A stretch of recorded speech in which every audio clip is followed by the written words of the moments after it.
Bonjour tout le monde, bienvenue à notre dernière émission d'Options Région. Aujourd'hui, on termine notre entrevue exclusive avec Marc Gilbert, qui a été dans le monde forestier toute sa vie, qui a occupé toutes sortes de fonctions. On parle aujourd'hui davantage de l'actualité forestière et du futur forestier.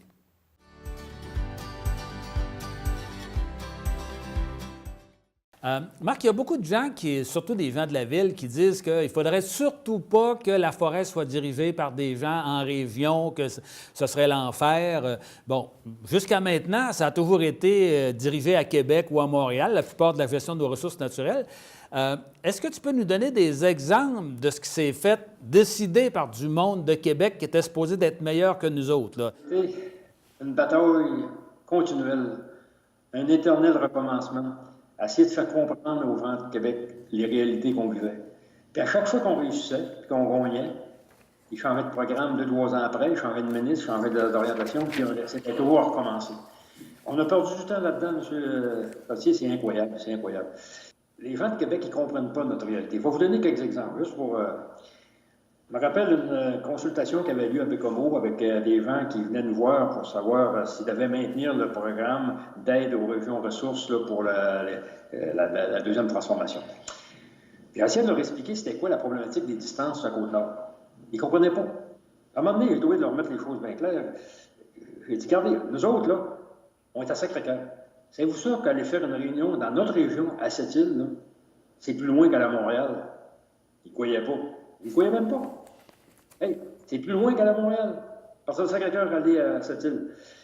Puis je leur demandais, j'ai dit, vous êtes devant une carte du Québec, là. Vous avez, d'un côté, vous avez Ottawa, Gatineau, puis de l'autre bord, vous avez Blanc-Sablon. Si vous mettez votre doigt, là, c'est la carte du Québec, en plein centre, là, vous arrivez où? Les gens pensaient tous que c'était Québec ou Charlevoix. Mais faites-le vous-même, vous allez voir que c'est l'autre bord de Bécomo, le centre du Québec. Pour leur dire l'immensité du territoire, les contraintes que ça nous amène. On n'est pas de monde là-dedans. On est juste 90 000 personnes pour un territoire aussi immense. Il faudrait trouver le moyen que le fait qu'on n'est pas nombreux, ça nous cause des désavantages, mais on peut les tirer en avantage. Ils ne comprennent pas que c'est différent d'une région à l'autre, que le Québec n'est pas uniforme. Ils ne comprennent pas que dans une région comme la Côte-Nord, c'est différent. La Haute-Côte-Nord, le coin de Sacré-Cœur, Forestville, versus Port-Cartier, puis la Basse-Côte-Nord, c'est complètement différent. OK, sur la Côte-Nord, on est dans une forêt mixte. Deuxième venue, c'est la première place où on commence à couper la deuxième fois. C'est originaire de grands feux. C'est du trempe et du bouleau de mauvaise qualité sur sol mince. Puis ils comprennent pas ça, qu'il n'y en a pas dans le reste, puis que c'est pas pareil. Ils comprennent pas que notre boulot, c'est pas le boulot de la BTV qui pousse dans leur ville, puis qui est bien sain, puis bien doué, puis il vit jusqu'à 80 ans. Chez nous, à 60 ans, si vous ne le coupez pas à 50, à 60, il meurt. Puis il est plus bon. Il est plus bon. Le boulot, c'est pareil. Dépérissement à 55-60 ans, il meurt de la tête, le cœur vient pourrir. Ils ne comprennent pas.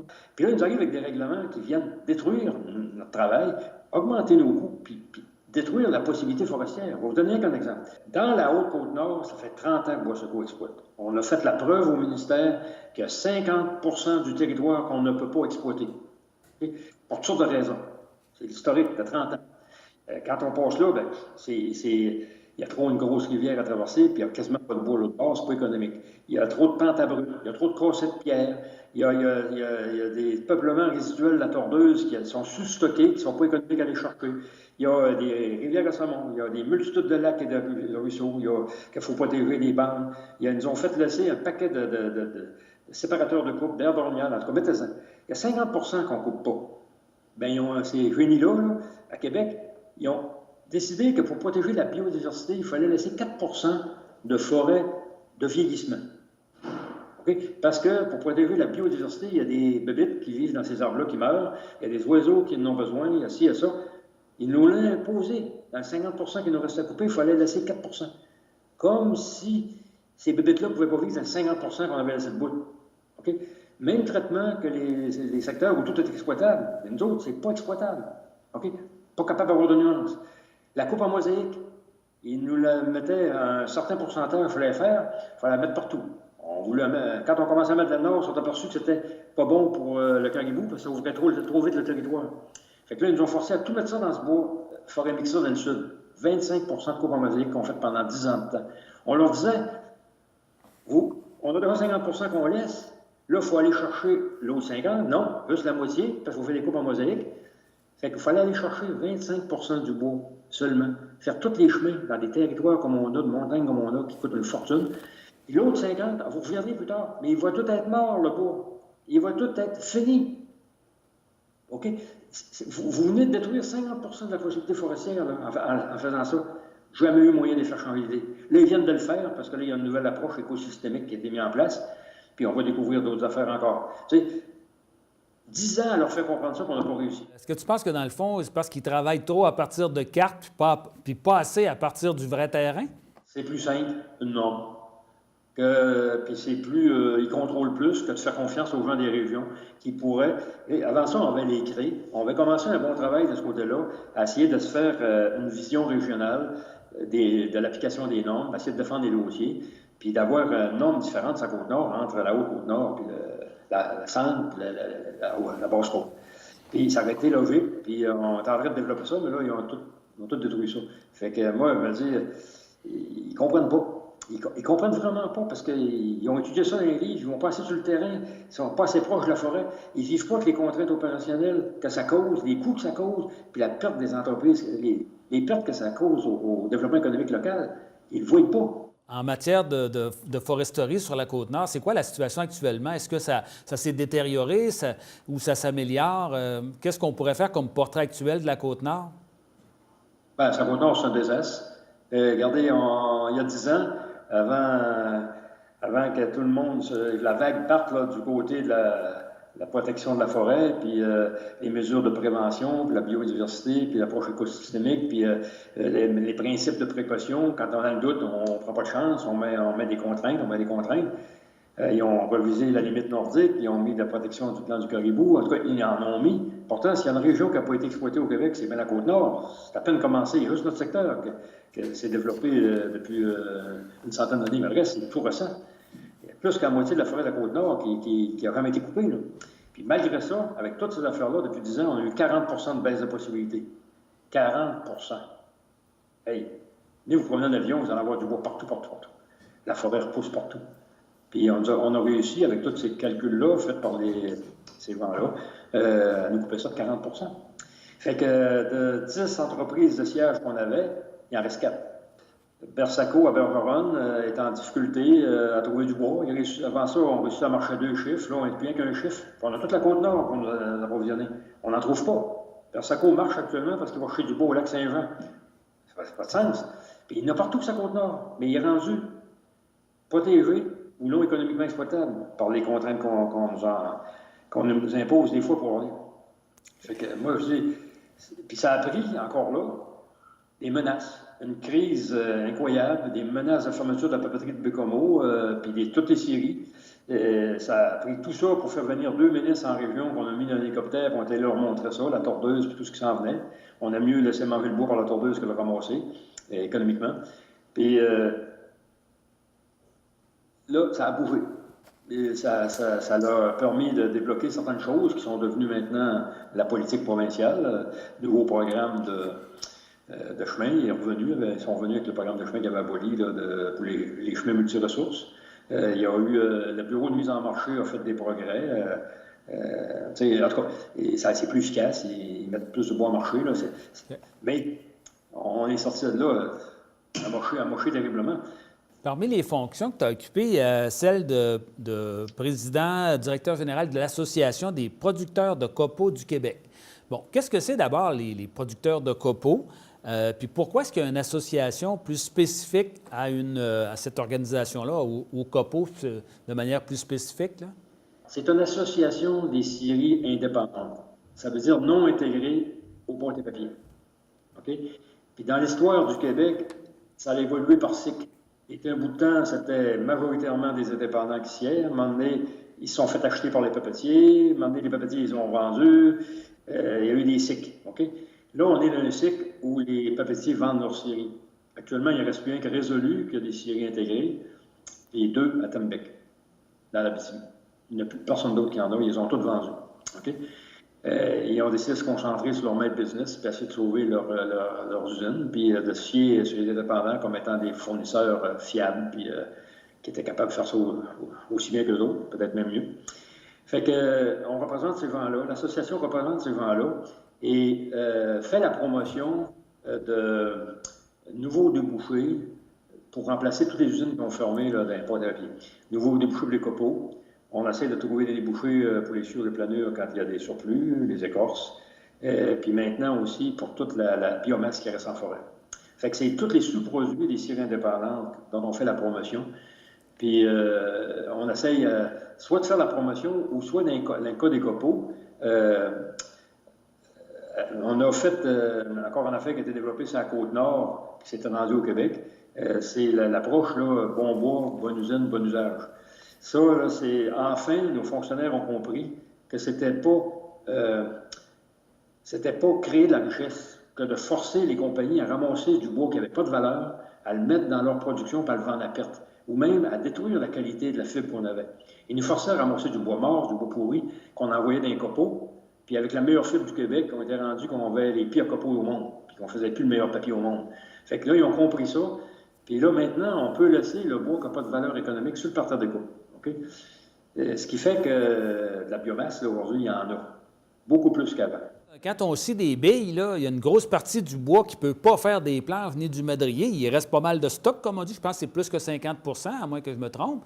Dans un arbre, en général au Québec, en moyenne, okay, il y en a à peu près 35-40 qui vont en bois d'œuvre.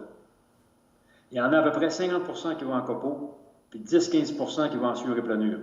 En partant, là, le monde ne réalise pas ça. Là. Fait que les copeaux, c'est ce qui se vend le plus cher, c'est la crème des sous-produits. Et les scieries en ont absolument besoin de ce revenu-là pour vivre. OK? Fait que le vendre à de l'énergie, je pense pas qu'on pourrait avoir un prix qui permettrait d'avoir le prix des copeaux. Pour les sciures, planures et courses, pas de problème. Le problème qu'on aurait, c'est qu'on déshabillerait Paul pour habiller Pierre. Les sciures, ils sont consommés actuellement par des usines comme celle de Latuc qui fait du carton, puis toutes les usines de panneaux qui n'existaient pas au début à Main-Syrie, mais là, qui sont là et qui l'utilisent. Fait qu'est-ce qu'on va fermer ces usines-là pour faire d'autres choses? En tout cas, les écorces sont quasiment toutes utilisées pour faire de la chaleur, sécher le bois, etc. Fait que moi, je pense que on ne peut pas parler que c'est la solution pour les copeaux. Peut-être, dans certaines régions où les copeaux, on ne trouve pas preneur, faire un mix écorce, sciure, planure, copeaux avec la biomasse en forêt, là, on peut avoir des volumes intéressants, un prix intéressant moyen, mais ça serait particulier. Okay? Ce que les gens ne comprennent pas non plus, c'est que ces revenus-là, maintenant, des scieries, les sciures, planures, écorce, copeaux, sont tels que ça paye pour une scierie, généralement, encore une fois, le cierge, le séchage, le rabotage, l'administration, les ventes, tout. OK? Fait que c'est tout payé par ces revenus-là. Fait que quand vous voulez apprécier vite la rentabilité d'une scierie, vous regardez son coût d'approvisionnement en bois, son coût de livraison sur le marché, puis si son prix de vente dépasse ça, il est rentable. S'il ne dépasse pas, il n'est pas rentable. Parce que tout le reste est absorbé par ces sous-produits-là. Fait que c'est pour ça que le maintenir en vie la structure dans son ensemble est capital. Okay? Fait qu'il va falloir travailler à trouver des alternatives aux pâtes et papier qui diminuent graduellement. Mais ça prend cette vision-là. Fait que moi, mon raisonnement, si je veux répondre à votre question précise, puis c'est rien qu'un mon point de vue personnel, là, mais je pense qu'il y a du chance, une place comme les îles de Madeleine, l'usine qui est là est alimentée au mazout, est à sa fin de vie, on pourrait facilement envisager de la remplacer par une usine aux granules, puis exporter de la granule, point. Il n'y a pas d'arbre là-bas, ils ne peuvent pas en prendre sur place. Dans le nord du Québec, peut-être aussi, ou développer des projets à partir de la biomasse qu'il y a là directement. Mais moi, ce que je pense qu'il y a de l'avenir actuellement, je me trompe peut-être, je ne croyais pas il y a 3-4 ans. Mais là, avec ce que j'entends et ce que je vois, il faut vous donner un exemple. La compagnie Biorex travaille sur un projet actuellement. Elle a une usine pilote qui fonctionne en Écosse. Les résultats semblent intéressants. Et ça serait des petites unités de production. Leur plan d'affaires, c'est 60 000 tonnes d'approvisionnement. Pas gros, ça. Fait que ça, tu pourrais facilement aller aux places où il n'y a pas de débouché pour ces copeaux-là sur le planeux, puis tout faire un mix, puis il ferait du biocarburant, directement qui remplacerait le diesel d'un camion. OK? Fait que ça serait intéressant. À ce Ça ferait- moment-là, au lieu de charrier le bois vers les usines, c'est l'usine qui se promènerait dans le bois. C'est ça. C'est des petites unités qui n'iraient pas chercher leur bois à plus que 75 km de distance, là. Fait que ça serait intéressant. Fait qu'au lieu de gaspiller de l'énergie pour amener le bois, on ferait des petites unités intégrées souvent à la scierie ou juste au côté. Puis ça c'est un modèle d'affaires qui me semble réaliste. Puis OK. les gens de Cascade, pas Cascade, de Murex, ils relèvent d'eux autres, en parlent avec beaucoup d'optimisme, là. Tu sais, c'est quelque chose qui semble peut-être réalisable. Ça OK. serait le fun. En 2013, il y a eu le grand rendez-vous national de la forêt. J'avais réussi à convaincre Mme Marois là, de faire un événement majeur avec ça. Ça s'est passé à Saint-Félicien. Il y avait à peu près tous les intervenants étaient là, que ce soit les dirigeants des grandes entreprises, les syndicats, les chercheurs, les écologistes, même Greenpeace était là. Tu as fait partie des délégations. Bon, puis finalement, c'est que les gens ils s'étaient mis d'accord pour dire on a besoin d'un plan majeur pour essayer de redonner confiance au monde forestier, puis se donner un plan de match pour l'avenir. Là, ça fait presque 4 ans que c'est passé. C'est quoi le bilan que tu fais des 4 dernières années? Est-ce que où on en est là, par rapport? Est-ce que tu penses que la situation s'est améliorée depuis 2013? Bien, premièrement, ce sommet-là, là, j'ai participé à plusieurs sommets semblables, forêt privée, forêt publique, là. C'était la première fois que je voyais autant d'unanimité. Puis c'était la première fois que je voyais l'industrie, entre autres, sortir de là satisfaite. Puis d'avoir réussi à avoir l'appui même du monde d'environnement, puis des syndicats, puis tout ça. Ça a été un bon sommet, excellent. Ça a créé beaucoup d'espoir. Sauf que, comme vous savez, quelques mois après, bien, il y a eu un changement de gouvernement. Puis on dirait que quand il y a un changement de gouvernement, tout ce que l'autre a fait, c'est pas bon. Fait qu'on met ça de côté, puis là, il faut repenser tout. Puis, fait que de ce côté-là, ça n'a pas bougé fort. Par contre, il y a eu quelques améliorations quand même. L'environnement économique a drôlement changé, dans le sens que la demande a redécollé pour le bois d'œuvre. Les prix ont suivi. Le prix du carburant a baissé pas mal, ce qui est beaucoup, là. Juste un petit exemple vite que le monde ne réalise pas, mais tout est pétrole dans le bois, hein. Je veux dire, la construction des chemins, ça prend du pétrole, l'abattage, le débranchage, le transport, le chargement, le déchargement, en cours d'usine, en tout cas. Boissaco, quand j'étais là, on calculait que 10 cents d'augmentation du prix du diesel impliquait 500 000 $ de plus de frais pour la compagnie. J'avais vu qu'on disait que le coût du carburant, c'était 25 des produits forestiers. C'est 25 des coûts de production du madrier, etc. Est-ce que ça se peut? Ben oui, c'est le cas. C'est majeur. Quand vous dites 10 cents d'impact, ça coûte 500 000 $ pour une compagnie comme Boissaco. Mais quand vous êtes à 300 km à l'essaim de transport, c'est rendu que le coût du fioul, c'est plus qu'à moitié du coût, du transport. C'est plus cher que l'homme puis le camion. Fait que tout ça, ça s'est amélioré. Fait que c'est sûr que ça a redonné un vent d'optimisme. Et comme je vous disais tantôt, le bureau de mise en marché a pris à marcher. Puis ça va mieux que ça allait. Ils ont mis, là, enfin, les volumes qu'ils devaient mettre, ils les ont mis en marché. Fait que les meilleures compagnies se compétitionnent là-dedans. C'était un bon move, ça, je pense, c'était correct. Il y a aussi, comme vous disiez tantôt, suite à la bataille économique à Côte-Nord, le gouvernement a accouché d'un programme renouvelé de subventions pour les chemins multiressources. Ils ont accéléré les investissements dans les projets innovateurs pour aider les industries. Il y a eu au niveau de la tordeuse, en tout cas, ça n'existait pas dans le temps, mais en tout cas, il y a quelque chose qui est fait là-dedans aussi, là, qui va faciliter la vie un peu puis permettre une meilleure récupération de ce bois-là. Puis aussi, il y a tout le monde environnemental, on dirait depuis ce sommet-là, qui sont plus nuancés. On dirait qu'ils ont arrêté de nous taper dessus, là, puis ils ont commencé à comprendre qu'on était plus la solution que le problème. Fait que ça, c'est le fun. Moi, je dis donc, c'est positif. Par contre, il y a une menace globale qui nous pèse sur la tête, c'est la diminution graduelle des pâtes et papiers qui consomment nos copeaux. Puis, pour l'instant, on n'a pas d'alternative solide. Fait que ça, cette nouvelle filière-là, ça urge, parce que là, on est comme Actuellement, on dirait sur le neutre, le taux de change, 25 là, de moins sur le dollar canadien, quand on convertit ça, ça fait 1,35 l'autre bord, là, et ça nous protège actuellement. Les fermetures sont ailleurs. Mais quand le dollar va venir au pair, on va y ajouter. On ne sera peut-être pas prêt si on n'accélère pas. Là. Okay? Mais toutes les compagnies ont des brevets. C'est ça qui est le fun. Toutes les grandes compagnies, même les grandes séries, ont des brevets. Fait que, moi, je suis plein d'optimisme de ce côté-là. Bien, c'est bien parce que, dans le fond, le Québec, c'est d'abord et avant tout une immense forêt. Fait que si ça va bien dans le milieu forestier, ça aide passablement l'économie de l'ensemble du Québec. Ben oui. Puis il y a tellement de... Tu sais, on a pris une moyenne de barque, là, mais il y a tellement de potentiel devant nous autres pour redémarrer cette entreprise. Moi, je suis convaincu que quand on fait le manœuvre dans toutes nos craintes inutiles, là, la possibilité forestière va s'améliorer, on va raffiner nos méthodes d'aménagement, on raffine de plus en plus nos méthodes de sciage, il faut prendre moins de bois pour faire un mille-pieds, pour faire moins de copeaux, tu sais, ça s'améliore par là. Fait que moi, je me dis, puis là, avec un peu de slack là, du côté finance, parce que l'argent commence à rentrer, on va avoir moins de misère à emprunter, en tout cas.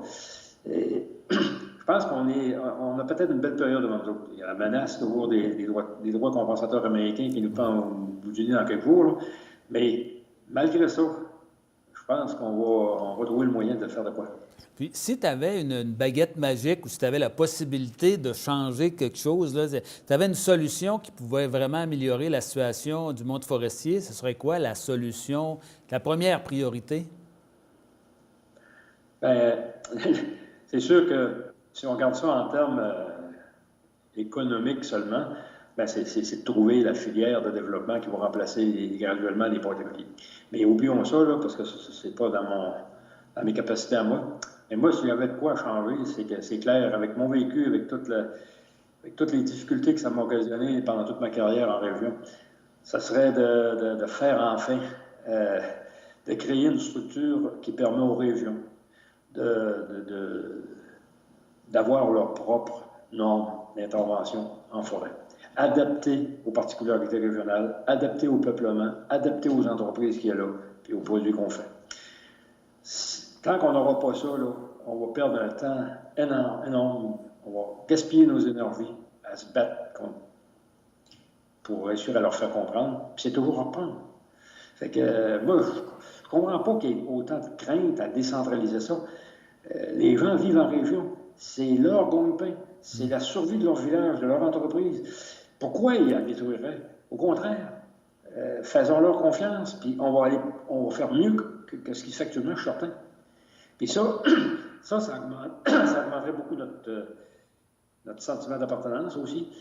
Ça créerait plusieurs emplois en région, je suis convaincu aussi. Et ça inverserait le mouvement qu'on vit actuellement là, de dévitalisation. La centralisation, on l'a déjà pas mal essayé. Les résultats de ça sont loin d'être fantastiques. On est probablement rendu à essayer d'autres choses, puis de dire aux gens du Québec, faites confiance à ceux qui en vivent, puis qui veulent que leurs descendants en vivent. Bien, je vais vous dire ça bien simplement. Si on se trompe, la forêt prend 70 ans à pousser. Si on se trompe, au bout de 2-3 ans, on s'aperçoit que ça n'a pas de sens. Et nous pauvrons, on arrêtera ça. Mais on va avoir 67 ans, sur 70 ans, pour se reprendre. C'est pas désastreux, là. C'est une science, la foresterie, qui n'est pas si... c'est pas si simple que ça, là. C'est plus un art qu'une science. Puis les gens de la région, ils savent comment le faire. Puis je suis certain qu'on le ferait mieux qu'actuellement. Moi, je trouve que ça s'applique autant à la récolte qu'à l'aménagement. Ça nous permettrait de réduire nos coûts en fin d'opération, de tout enlever les dédoublements, d'enlever des contraintes inutiles. En tout cas, il y a tellement de potentiel là-dedans là, que je ne comprends pas qu'on fasse rien. En terminant, Marc, est-ce qu'il y a un sujet qu'on n'a pas abordé puis que tu aimerais aborder, là, quelque chose qui te tient à cœur puis qu'on n'a pas touché? Pas vraiment, sauf, je vais taper encore sur le même clou, comment on fait? Comment on pourrait faire pour mobiliser les régions, mobiliser le gouvernement? Ça implique les terres et forêts, ça implique l'éducation, ça implique les compagnies, l'industrie dans son ensemble, les travailleurs, pour faire en sorte que qu'on sensibilise les citadins, qui sont maintenant majoritaires dans notre province, là, à notre réalité, puis qu'ils soient un plus pour nous autres au lieu d'être des contraints. Là, actuellement, ils représentent beaucoup de votes, ils représentent beaucoup de pouvoir d'influence, puis ils ne réalisent pas à quel point ils empêchent les régions de mettre en place ce qu'on a besoin, par leur mauvaise compréhension des enjeux réels. Fait qu'il faut trouver le moyen de les sensibiliser, de leur présenter la forêt, là, c'est la solution. C'est pas le problème, c'est la solution. Fait que ça serait ça, me semble, notre défi. Puis ça, si on réussit à faire ça, en même temps, on remobiliserait notre jeunesse, on remplirait nos écoles, puis on bâtirait l'avenir. Parce que là, actuellement, nos écoles sont vides. En foresterie, en tout cas. Bien, Marc, merci beaucoup, Marc Gilbert. Tu es un passionné de la forêt. Puis je pense qu'en nous racontant tout ce que tu nous as raconté, ça a des chances d'aider à ce qu'on puisse avancer dans un projet, comme tu dis, de faire confiance aux régionaux qui veulent laisser cette forêt-là à leurs descendants, puis qui veulent que leurs enfants, leurs petits-enfants puissent dire « Mon arrière-grand-père, il avait bien géré ». Et c'est ainsi que se termine notre dernière émission de la saison. En terminant, je voudrais remercier plus spécialement toute l'équipe de la télévision communautaire de Dolbeau-Mistassini, Andréane, Félix, Jean-François, Marie-Ève, qui ont fait un travail extraordinaire, un travail de professionnel. Je suis très heureux du résultat du travail qui a été fait. Et je dis à tout le monde, à l'an prochain.